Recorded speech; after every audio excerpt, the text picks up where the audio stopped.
महाभारत के एकमात्र ऐसे योद्धा और गुरु जिन्होंने धर्म और कर्तव्य के बीच संतुलन बनाए रखा। अर्जुन और दुर्योधन दोनों के प्रिय पर किसी का अंधा समर्थक नहीं।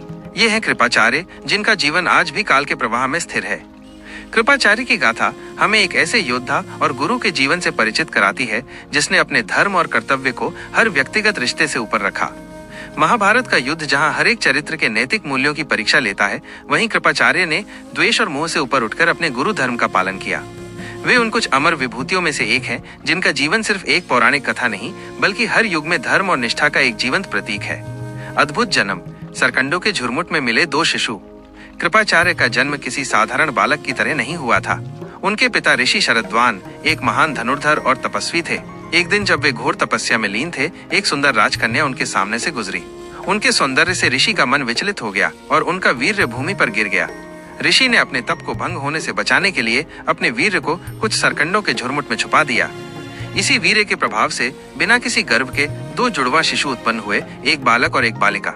कुछ समय बाद राजा शांतनु भीष्म के पिता शिकार करते हुए उस वन में पहुंचे। उन्होंने सरकंडों के बीच उन दोनों शिशुओं को पाया और उनकी सुंदरता और दिव्य आभा से मोहित हो गए। राजा शांतनु ने उन्हें महल में लाकर पाला और उनका नाम कृप और कृपी रखा, क्योंकि वे कृपा के पात्र थे। इसी प्रकार कृपाचार्य का जन्म एक ऋषि के तेज और राजा के संरक्षण के अद्भुत संयोग से हुआ। शिक्षा और गुरु का पद हस्तिनापुर के राजकुमारों के आचार्य। अपनी दिव्य उत्पत्ति और राजा शांतनु के संरक्षण के कारण कृप और कृपी को बचपन से ही श्रेष्ठतम शिक्षा मिली। कृप ने धनुर्विद्या, वेद और शास्त्रों का गहन ज्ञान प्राप्त किया। उन्होंने अपने पिता ऋषि शरद्वान से ही महान धनुर्विद्या सीखी और वे स्वयं एक महान धनुर्धर बन गए। उनकी विद्या और ज्ञान से प्रभावित होकर उन्हें हस्तिनापुर के राजकुमारों, पांडवों और कौरवों के कुलगुरु, परिवार के गुरु के पद पर नियुक्त किया गया। कृपाचार्य ने दोनों पक्षों को समान रूप से शिक्षा दी। उन्होंने कभी भी पांडवों या कौरवों के बीच कोई भेदभाव नहीं किया।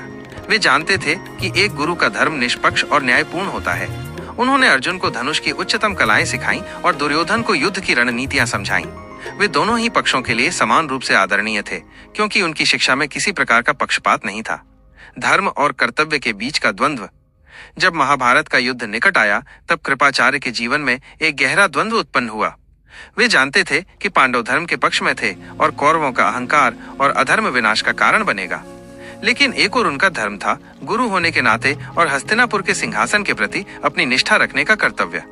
राजा शांतनु ने उन्हें पाला था और वे हस्तिनापुर के राज्य के नमक का कर्जदार थे। इसलिए उन्होंने अपने गुरु पद का कर्तव्य निभाते हुए कौरवों के पक्ष में युद्ध करने का निर्णय लिया। यह उनके लिए कोई आसान निर्णय नहीं था। उनका मन दुख और पीड़ा से भरा था, लेकिन उन्होंने अपने कर्तव्य को सर्वोपरि रखा। वे युद्ध में उतरे, लेकिन उनके हृदय में किसी के प्रति व्यक्तिगत द्वेष नहीं था, सिर्फ अपने धर्म का पालन करने का दृढ़ संकल्प था। महाभारत युद्ध में वीरता और धर्मनिष्ठा। महाभारत के 18 दिनों के युद्ध में कृपाचार्य ने अपनी अद्वितीय वीरता का प्रदर्शन किया। उन्होंने युद्ध भूमि में भीम, द्रौपदी के पुत्रों द्रुपद और अन्य कई पांडव योद्धाओं से भीषण युद्ध किया। उनकी धनुर्विद्या इतनी श्रेष्ठ थी कि वे अकेले ही कई योद्धाओं को रोक सकते थे। उन्होंने कौरव सेना के पक्ष में रहते हुए भी युद्ध के नियमों का कभी उल्लंघन नहीं किया। वे जानते थे कि वे एक गलत पक्ष के लिए लड़ रहे थे, लेकिन फिर भी उन्होंने अपने कर्तव्य से मुंह नहीं मोड़ा। युद्ध के बाद बचे हुए 3 योद्धाओं अश्वत्थामा, कृतवर्मा और कृपाचार्य में वे एकमात्र ऐसे थे जिन्होंने अपनी धर्मनिष्ठा बनाए रखी। युद्ध के बाद का जीवन और पुनर्जन्म का मार्ग। महाभारत का विनाशकारी युद्ध समाप्त हो गया।